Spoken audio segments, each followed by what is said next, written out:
Saran seat से चुनाव लड़ेंगी रोहिणी आचार्य। आज से चुनावी मैदान में प्रचार के लिए उतरेंगी। परिवार के साथ पहले वो हरिहरनाथ मंदिर में पूजा पाठ करेंगी। सारण सीट से उनका मुकाबला बीजेपी उम्मीदवार राजीव प्रताप रूडी से होगा और लगातार इस बात की कयास लगाए जा रहे थे कि जल्द ही चुनावी दंगल में रोहिणी आचार्य भी उतरेगी। और आप देखिए किस तरह से लगातार पार्टी को लेकर, परिवार को लेकर सोशल मीडिया के जरिए मुखर होकर बोलती आई है।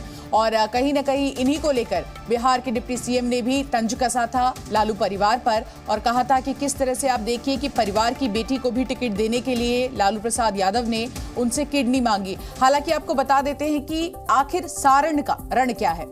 तो बीजेपी से राजीव प्रताप रूडी प्रत्याशी हैं और आरजेडी से रोहिणी आचार्य अब उनका मुकाबला करती हुई नजर आएंगी। आपको बता दें कयास पहले से लगाए जा रहे थे और अब औपचारिक ऐलान और इसके साथ साथ आज चुनावी मैदान में नजर आएंगी रोहिणी आचार्य। और इस बड़ी खबर पर हमारे साथ हमारे सहयोगी प्रशांत झा भी जुड़ गए हैं। प्रशांत, देखिए एक तरफ लगातार हम देख रहे हैं कि मौजूदा सरकार किस तरह से हमलावर है और कहीं ना कहीं सम्राट चौधरी ने भी रोहिणी आचार्य को लेकर ही विवादित बयान दिया था, लेकिन अब सबको साफ कर दरकिनार कर चुनावी मैदान में है रोहिणी आचार्य।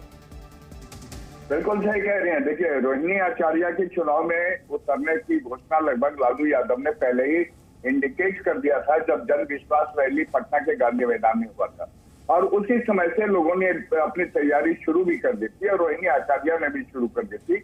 लेकिन असली तौर पर, रियल तौर पर बात कहें तो आज से ये जो उनकी चुनावी जनसंपर्क अभियान है उसकी शुरुआत आज से हुई है।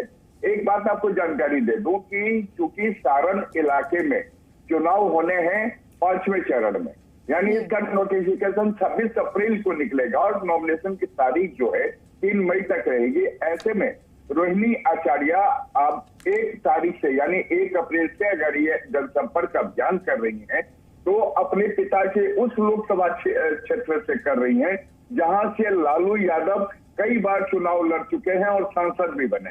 ये सारण का जो पूरा इलाका है ये पटना से जेपी सेतु पार करके ही शुरू हो जाता है। सोनपुर जो उसकी सीमा है जो पटना से जुड़ा हुआ है और यहीं से रोहिणी आचार्य आज से अपने पहले हरिहरनाथ मंदिर जाएंगी, पूजा पाठ की शुरुआत करेंगी। उनके साथ लालू यादव भी होंगे, पूरा परिवार होगा।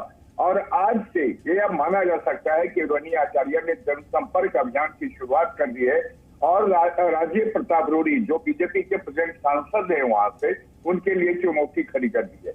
एक बात और जानकारी देना चाहता हूँ कि जो सारण लोकसभा सीट है ये काफी विस्तृत क्षेत्र है।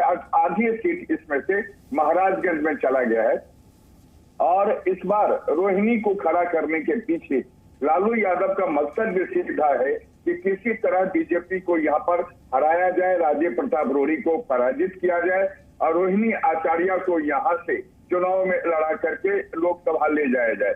आपको पता ही होगा कि रोहिणी आचार्य लगातार जो एनडीए सरकार पर, मोदी पर, नीतीश कुमार पर हमलावर रही हैं और यही वजह है कि जो उनका जनसंपर्क अभियान जो आज से शुरू हो रहा है वो बहुत ही इंटरेस्टिंग होगा और लोगों के बीच कैसे अपनी बात रखती हैं। बिल्कुल, और जनसंपर्क अभियान की शुरुआत मंदिर में दर्शन के साथ हरिहरनाथ मंदिर पहुंचेंगी रोहिणी आचार्य अपने पूरे परिवार के साथ। दर्शन करने के बाद दिन की करेंगी शुरुआत। आपसे अपडेट्स हम लेते रहेंगे प्रशांत। फिलहाल शुक्रिया तमाम जानकारी के लिए।